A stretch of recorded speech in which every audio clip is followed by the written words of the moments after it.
Hi, I'm Daniel. I'm an airline pilot and a free time minister, and I would like to encourage you today with a teaching about resurrection.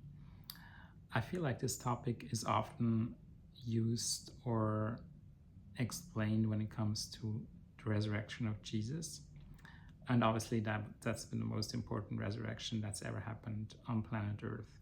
However, I do believe that in all of our lives, situations arise where it feels hopeless. It feels like things are dead. And it feels like with all of our efforts, we cannot fix them.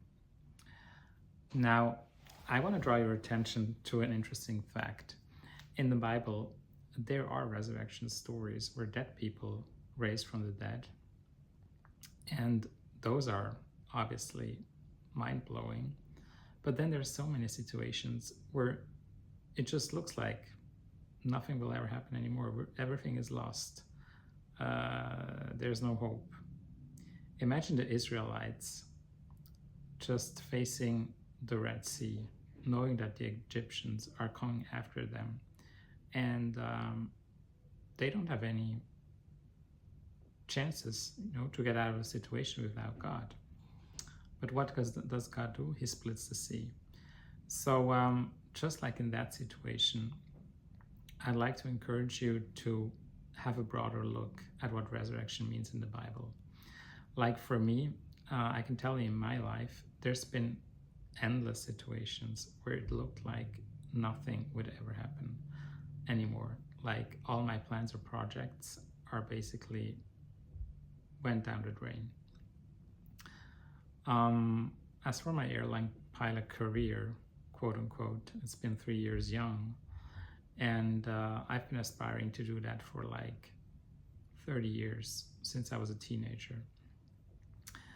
I got all the licenses, I got all the training, and at some point I basically gave up because the doors just didn't open. I tried all that I could. And what happened then was like God saw my hopelessness. God saw I was basically out of ideas. And then he brought a friend along. This friend of mine, he told me what I had to do, what training I need to get, like additional training. And that was during COVID. So I did follow his advice. And by miracle, I did get into the airline business as a pilot. It was seriously a quite big thing for me because nothing ever looked like it would ever gonna happen. Friends of mine said, you know what, why don't you give up? Because you've tried so many things and it just didn't work out. Now, why don't you give up?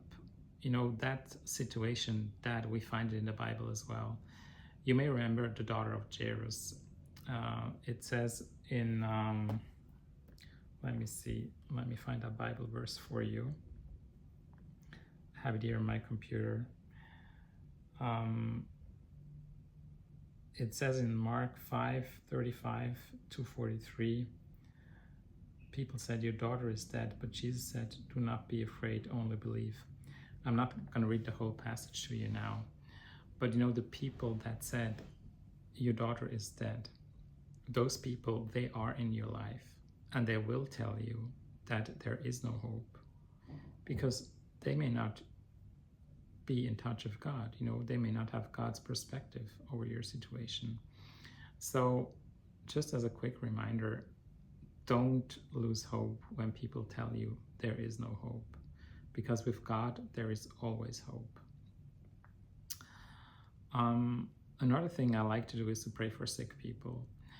And I prayed for a guy that had a back pain, and that was in my home country in Switzerland. And he came to see my car because he was interested in buying it. And it turned out he did have this back pain. I prayed for him. So he wrote me like 9 months later saying, ever since you prayed for me, I don't have any back pain anymore. And please can you come and pray for my dad because he has issues with his legs.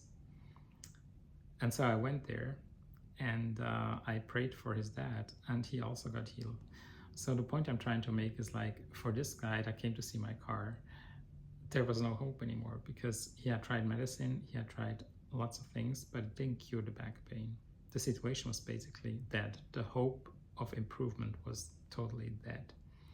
And so maybe you can think about situations that are really hopeless in your life, that you've basically given up on. You may actually want to make a list about those situations and then think about what Jesus could do. Imagine like the best case scenario. So just a quick reminder that God has not forgotten you, and that He's able to do what only He can do. Just don't give up on hope, and start praising Him. Start praising Him and thanking Him, and then you'll see how He's going to get through. I wish you a good day, and then I'll talk to you soon. Bye.